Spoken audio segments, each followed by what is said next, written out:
Okay, for a serious topic like this, I figured I would tie it to something that is a little less serious.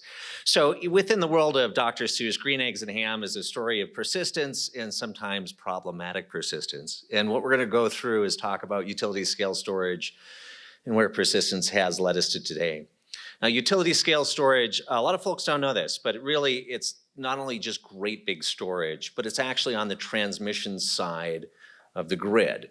And what that means, it's under FERC regulation. There's a significant level of rules associated with it. Utility scale storage there's so many things we can talk about, but what we're going to cover today is probably the biggest factor that impacts markets, and that's going to be policy. And this is going to be our green egg that we follow throughout the story. So utility scale storage and all batteries, it's just drawing energy in at a certain point, holding it, and then releasing it. That's all it does. But it really does it well in certain scenarios. You can buy low, sell high, or you can release energy when it's most needed on a grid. So do I like utility scale storage? I really do. I love this area. There's a term out there called stackable value. It's been used for years. Everybody recognizes it. Battery can do so many things on the grid. Now the challenge is that over the years, we've had 10 years to get this right, whether we set things up for utility scale storage and the implementation of utility scale storage. And in this whole process, we didn't do that. Instead, we took all of these old rules and we kept them in place and tried to fit a green egg size peg into a triangular hole or in a square hole. And within that area, that just ended up creating issues. Now, there's kind of two holes we're going to talk about that becomes an issue. Unregulated is the utility's way of saying normal business.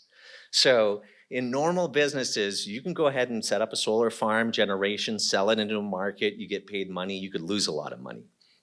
Within battery storage, it's one of those where the stackable value is set up so that you can do exactly that. You can put storage, you can put energy on at a low price, and sell it at a high price. The risk is on the investor.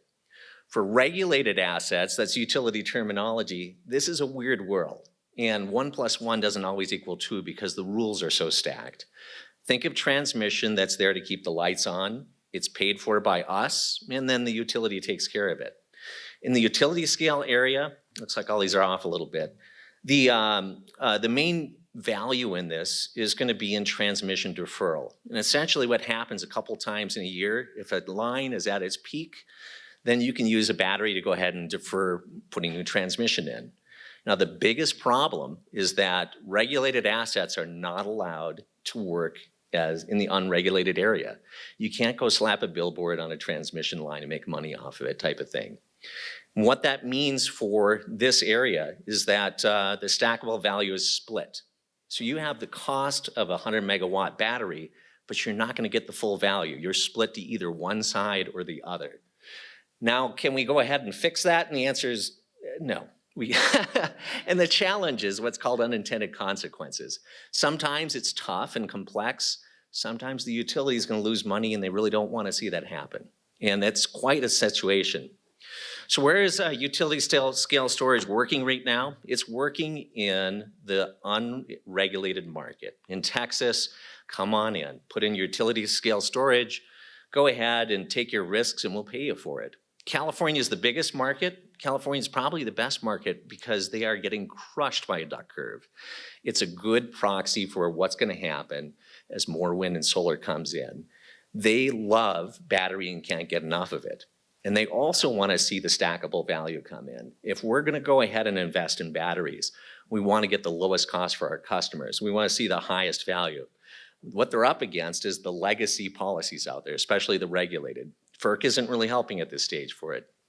Colorado, we've got a duck curve coming, and this is actually a very progressive state where they're actually asking Xcel to buy battery storage, not knowing exactly how they're going to pay for it, whether we're going to get stackable value, but they know that there's going to be significant value there.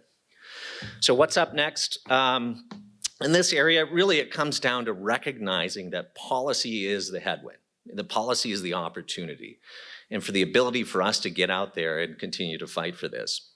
What we're doing as leaders within our organization and hopefully other leaders is both recognizing that this is the market for utility scale storage going forward, and would you, could you? I think we can, especially in the upcoming years where this is needed most.